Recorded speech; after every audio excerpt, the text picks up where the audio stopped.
Hello everyone. First, open your Telegram Messenger. Now tap on three line on the top.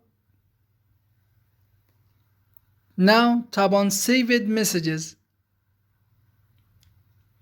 Now as you see, Saved Messages like your cloud storage, which means you can forward messages here to save them, send media and file to store them, access this chat from any device, use search to quickly find things.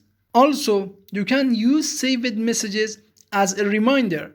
For example, you can send a message for any time you want and remind yourself to do anything you want. For example, write a message, tap and hold on send button, and tap on set a reminder.